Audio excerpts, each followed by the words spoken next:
Orioles hosting the Royals. The Royals are plus 160 on the money line. Orioles are minus 190. The over-under is 8 runs.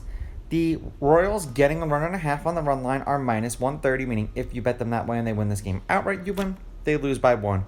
You win. And the Orioles laying a run and a half on the run line are plus 110, meaning if you bet them that way, they have to win by 2. Now, head-to-head, the home team is 5-5. The Orioles are 6-4 against the Royals in their last 10. The favorite is 6-4 on the money line. The favorite winning these games by 2 runs or more, laying a run and a half, is 6-4.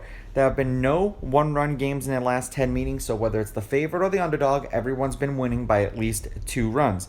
The over is 6-4 in their last 10, and the over 8 specifically is 7-3 in their last 10 meetings. Now, for those who are worried about the wind and the weather, right now it's a little bit rainy, and the wind is blowing out from left center field towards right center field, pretty much the shortstop position at 8.1 miles per hour. Now, Lynch pitched twice against the Orioles last year, 3 2/3, 3 runs, 2 earned. They lost that game 4-2. That was in Baltimore, and he struck out 5. 5 1/3, 4 runs, 4 earned. They lost that game 6-4. That was in Kansas City. He struck out 7. The Royals are 1-1 as a team in the games in which Lynch started. He's averaging 5 innings pitched and 6.3 strikeouts per game in those games, so he may be another one of these guys you keep an eye on for the over-under for strikeouts to see where the casino sets it at.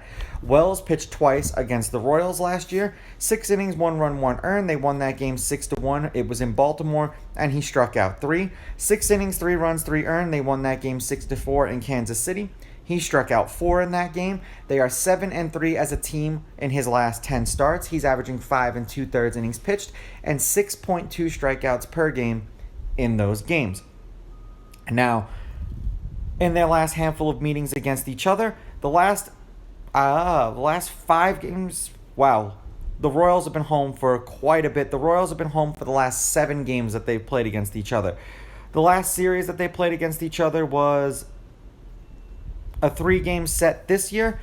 The Orioles took 2 out of 3, 11-7. The Royals won the next game 6-0, and then the Orioles won the next game 13-10.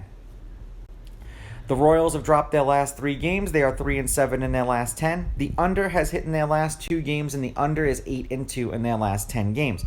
2 runs, 15 runs, 7 runs, and 7 runs. 2 runs and a win, 6 runs and a loss, and then back-to-back games against the Marlins where they scored 1 run and lost. For the Orioles, they won the last game that they played. They are 2-2 in their last 4, 5-5 in their last 10. The under is 5-4-1 in their last 10 games. The game that they played yesterday was a push. There was 11 runs, 7 runs, 12 runs, and 9 runs. 8 runs in a win, 3 runs in a loss, 2 runs in a loss, 6 runs in a win. I'm going to take the Orioles with the money line. I'm going to take the Orioles laying the runs. I'm going to go over just because when these teams play each other, these teams tend to go over. And we'll see if the Orioles' bats explode, if this game even gets played, because it looks like it's a little bit wet out there on the Northeast. These are just my picks. If you disagree, please go with your gut, and please bet responsibly.